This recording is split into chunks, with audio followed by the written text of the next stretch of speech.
So work and energy में अगला topic क्या है आपका, expression for kinetic energy. Kinetic energy के लिए क्या एक्सप्रेशन है, और हमने इसको बनाया भी था।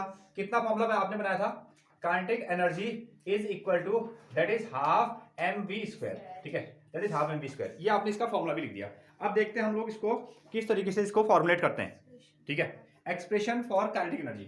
तो इसमें देखिए कोई भी ऑब्जेक्ट है, हाँ हम इसको थोड़ा सा कैलकुलेट करते हैं। Let a object, let a object of mass M, mass M, ठीक है, एक ऑब्जेक्ट है और उसका मास कितना है, एम है, ओके, ठीक है। कोई भी ऑब्जेक्ट होगा तो ना उसका मास कितना होगा, उसका कुछ ना कुछ मास होगा। तो हमने क्या कहा, उसका जो मास है वो क्या हो गया आपका, एम हो गया, ओके। हाँ, सो इनिशियली ये क्या चल रहा है, ये किसी वेलोसिटी से चल रहा होगा, ठीक है। अगेन मूविंग विद, यहां आप इसको जोड़िए, moving with initial velocity, initial velocity, ठीक है, मूविंग विद इनिशियल वेलोसिटी। अच्छा, इनिशियल वेलोसिटी को हम कैसे लिखते हैं, u, याद है आपको ना, ठीक है। Moving with initial velocity u velocity से ये आगे की ओर चल रहा है, अगेन, ओके। अच्छा, ये कब चलेगा, जैसे मास इसका ऑब्जेक्ट है, u वेलोसिटी से तब चलेगा जब क्या होगा, इसको बाहर से क्या लगाया गया होगा, फोर्स लगाया होगा। जब इसमें हमने क्या लगा दिया, F फोर्स इस पर लगा दिया, तो F यहाँ पर क्या है, F हो गया आपका फोर्स, ठीक है। F की वैल्यू क्या होगी, फोर्स होगी, ओके ना। जब इसमें हमने फोर्स लगा दिया, ठीक है, M ऑब्जेक्ट का मास था, ये U वैल्यू से चला, ठीक है, इसके चलने के पीछे क्या हो गया, इस पर क्या लगाया होगा, फोर्स लगाया होगा, ओके। जब हमने इस पर फोर्स लगाया तो S हमको क्या मिल गया, S हमको मिल गया डिस्प्लेसमेंट। क्या मिल गया है, डिस्प्लेसमेंट। ये आपके पास में कहानी है, ठीक है। ये आपको क्या मिला, डिस्प्लेसमेंट, ओके। बहुत सारी चीजें इस पर आ रही हैं। और ए क्या होगा, ए यहां पर क्या हो जाएगा, एक्सेलरेशन, एक्सेलरेशन।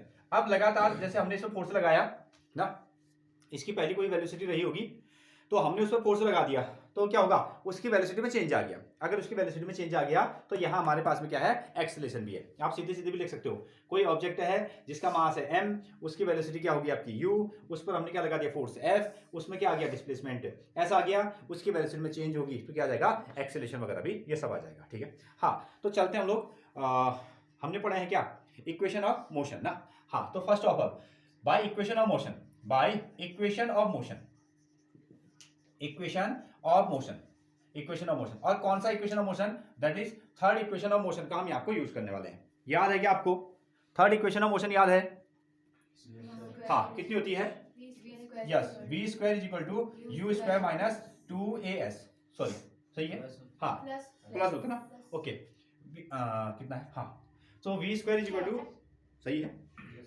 ओके, हाँ, V square is equal to कितना आ जाएगा, U square plus this one ना, ये आपको मिल रहा है। तो ये आपने क्या पढ़ा, यहां से थर्ड इक्वेशन आपने पढ़ी है, ध्यान दीजिएगा, थर्ड इक्वेशन आपने पढ़ी है। तो हमको क्या निकालना है इस पर, एक्चुअली जब हमने इसे फोर्स लगाया, ठीक है, वो क्या हो गया, डिस्प्लेस हो गया। अगर वो डिस्प्लेस हो गया तो उसमें क्या क्रिएट हो गया, हाँ, एक्सेलरेशन क्रिएट हुआ, और साथ में आपने उसमें क्या किया है, वर्क किया है, वर्क किया है। और हमारे चैप्टर का नाम ही क्या है, वर्क, ठीक है। तो इसको हम क्या करेंगे, इसमें हम वर्क निकालने वाले हैं। फोर्स हमारे पास में आ गया, ठीक है, वर्क के लिए आपको क्या चाहिए, फोर्स आ गया, और साथ में आपको क्या मिल गया है, डिस्प्लेसमेंट मिल गया है, ठीक है। तो इस इक्वेशन को हम किस फॉर्मेट में ला रहे हैं, डिस्प्लेसमेंट के फॉर्मेट में ला रहे हैं। तो हमको यहां से एस की वैल्यू निकाल रहे हैं, क्लियर है, क्योंकि आपने वर्क का आपका चैप्टर है, वर्क तक आपको पहुंचना है, वर्क के लिए फोर्स तैयार है, डिस्प्लेसमेंट भी तैयार है, लेकिन डिस्प्लेसमेंट की वैल्यू हम यहां से निकालेंगे। तो इसको यहां ट्रांसफर करो तो कितना हो जाएगा, ये V square minus U square is equal to कितना आ गया, 2as, प्लस का कितना हो गया, माइनस हो गया ना। अगर हम इसको एस के फॉर्मेट में लिखें तो क्या बनेगा, V square minus U square upon 2a, that is कितना आ गया, एस आ गया, ठीक है। तो एस की वैल्यू जहां हमको जरूरत पड़ेगी तो वहां क्या लिखने वाले हैं हम लोग लिखने वाले हैं, that is V square minus U square upon 2a, clear है यहां हमको, ओके। एक चीज ये हो गया आपका इक्वेशन ऑफ मोशन। नाउ हमको वर्क डन निकालना है, वर्क डन के लिए हमने डिस्प्लेसमेंट तैयार कर दिया, डिस्प्लेसमेंट की वैल्यू कितनी, s is equal to V square minus U square upon 2a। Next one, अब हमको क्या निकालना है, फोर्स निकालना है, ठीक है। फोर्स की फॉर्मूला भी हमने पढ़े हैं, by second law, by second law. बताइए सेकंड लॉ क्या कहता है, सेकंड लॉ आपको किसके बारे में बताता है, ओके, नो नो नो, हाँ, रेट, सही कहा, rate of change of momentum is directly proportional to applied force, rate of change of momentum is directly proportional to applied force, ये उसका सेकंड लॉ का कंसेप्ट है। लेकिन फाइनली हम कहां पहुंचते हैं, हम सेकंड लॉ में यहां पहुंचते हैं, that is F is equal to कितना, एम ए, हाँ, ये आपको इक्वेशन मिलती है बाय सेकंड लॉ। ये आपको लिखेगा सेकंड लॉ। सेकंड लॉ ने हमको क्या दिया है, F is equal to M A दे दिया। ये फोर्स की वैल्यू आ गई। इसको हम लोग क्या करते हैं, इसको हमने नाम दिया इक्वेशन नंबर 3। इसको हमने इक्वेशन नंबर 3 नाम दिया। क्लियर है? यहां से मिल गया आपको S, यहां से आपको क्या मिल गया है, F मिल गया। ठीक है, किसी ऑब्जेक्ट पर जब आपने फोर्स लगाया होगा तो क्या हो गया, डिस्प्लेस हो गया। और फोर्स और डिस्प्लेसमेंट को ही हम लोग क्या कहते हैं, वर्क डन कहते हैं। इसको हम वर्क डन कहते हैं। अगला स्टेप में आप लिखिए वर्क डन। वर्क डन, तो वर्क डन का फॉर्मूला कितना होता है, W, that is F into कितना हो जाता है, S हो जाता है, force into displacement. Value put करें। नाउ दिया आ गया आपका W, और फोर्स से कितना हो गया, फोर्स हो गया आपका M इंटू A, और डिस्प्लेसमेंट कितना हो गया, डिस्प्लेसमेंट हो गया v square minus u square upon कितना आएगा, 2a। यही हुआ साहब? हाँ, ओके। नाउ अब कुछ कैंसिल आउट हो सकता है क्या, देखो, a और a कैंसिल आउट हो सकता है। a से a को हमने कैंसिल आउट कर दिया, तो कितना बचा, w is equal to 1/2m। ये 2 को इधर ले आए, और साथ में कितना आया, v square minus u square. v square minus कितना आ गया, u स्क्वायर आ गया। ओके, नाउ अब देखो, इसको हम m दोनों को डिस्ट्रीब्यूट कर लेते हैं। तो w इज इक्वल टू कितना आया, half M V square minus कितना, half M V square, sorry half M U square. ये आपको ये फॉर्मेट मिलता है ना। अब आपको ये हमने आपको बता तो दिया है कि काइनेटिक एनर्जी का हम इक्वेशन लिखने के लिए जा रहे हैं, लेकिन हमको पता है कि काइनेटिक एनर्जी का इक्वेशन क्या होता है, half M V square, half M V square, यही रहता है। क्लियर है? अब देखो, जब कोई ऑब्जेक्ट था, उसके पास में इनिशियल वेलोसिटी कितनी थी, यू थी। ठीक है, पहली इनिशियल वेलोसिटी कितनी है, यू है, और इसको कैसे लिखा गया है, half M V square, sorry half M U square लिखा गया है। अब उसकी वेलोसिटी कितनी होगी, वी होगी। तो अब फॉर्मूला कितना बन गया, हाफ एम वी स्क्वायर बन गया। तो ये कैसी होगी, ये पहली काइनेटिक एनर्जी होगी। ये कैसी होगी, आपकी बाद की काइनेटिक एनर्जी होगी। ठीक है, अगर हम ये कहें वर्क डन, यहाँ ध्यान दो, अगर हम ये कहें कि वर्क डन किसके बराबर होता है, तो आप क्या कहोगे, change in kinetic energy. Work done किसके इक्वल आ गए, चेंज इन काइनेटिक एनर्जी, ऐसा भी हम उसमें कह सकते हैं। चेंज इन काइनेटिक एनर्जी किसके बराबर होता है, तो जवाब आएगा आपका वर्क डन के इक्वल ना। तो यहाँ को हम लोग लिख सकते हैं वर्क डन, आप इसको लिख सकते हो work done is equal to क्या, change in kinetic energy.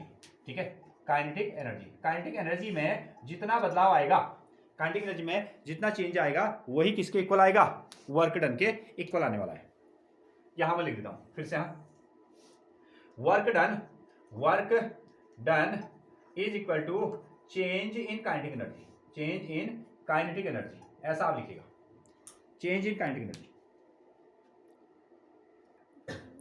Work done is equal to कितना आ गया आपका, चेंज इन काइनेटिक एनर्जी। ये भी आपको एक एक्सप्रेशन देखने को मिलेगा, वर्क डन किसके इक्वल हो गया, चेंज इन काइनेटिक एनर्जी के बराबर आ गया। ठीक है, यहां पर हम पहुंचे 1 2 3, और इसको नाम दे दो कितना, आप इक्वेशन नंबर 4। इसको आपने इक्वेशन नंबर 4 दे दिया। अब सुने, इनिशियली ऐसा मान लेते हैं, जो ऑब्जेक्ट था जिसका मास क्या था, m था, और शुरुआत में वो रेस्ट में है, ऐसा हमने मान दिया। लेट, हमने इसको लिखा लेट इनिशियली द ऑब्जेक्ट, जो आपके पास में ऑब्जेक्ट है, ऑब्जेक्ट एट रेस्ट, जब वो शुरुआत में रेस्ट में था, तो इससे क्या मिलता है आपको बताएं मेरे को। जब इनिशियली कोई ऑब्जेक्ट रेस्ट में होता है तो क्या होता है उससे, हाँ, इनिशियल वेलोसिटी क्या हो जाती है, 0 हो जाती है। तो u की वैल्यू हमने कितनी रख दी, 0 रख दी। तो यहाँ आते हैं इस फॉर्मूले में, इसमें हम क्या कर लेते हैं, ये आ गया आपका w, दैट इज हाफ, और साथ में M V square minus 1/2m, और u की वैल्यू कितनी आ गई, 0। u की वैल्यू कितनी रख दी आपने, 0। तो फाइनल फॉर्मूले में क्या बचा, ये वाला मटेरियल पूरा कितना हो जाएगा, 0। तो आपको मिलेगा w इक्वल टू कितना, 1/2, दैट इज कितना आएगा आपका एम वी स्क्वायर। अब सवाल ये है कि हमने, ये क्या है, वर्क डन है। ठीक है, कितना वर्क किया, तो जवाब है जितनी एनर्जी खर्च हुई। ठीक है, जितनी एनर्जी खर्च करेंगे उतना ही वर्क डन होगा। कितना वर्क डन होगा, ठीक है, जितना वर्क डन होगा उतनी एनर्जी खर्च होगी। तो इसी वर्क डन को हम लोग क्या कहते हैं, इसी वर्क डन को हम एनर्जी कहते हैं। तो यहाँ ये मोशन वाली बात है, तो इसका नाम हमने क्या रख दिया, काइनेटिक एनर्जी। क्या रख दिया, काइनेटिक एनर्जी। और काइनेटिक एनर्जी को आप सिंपली के ई लिखो, या आप इसको ई बेस के ऐसा लिखो, किसी भी फॉर्मेट में आप शो कर सकते हो, that is half M V square. ये आपको मिल गया हाफ एम वी स्क्वायर, ये आपका काइनेटिक एनर्जी का एक्सप्रेशन हो गया।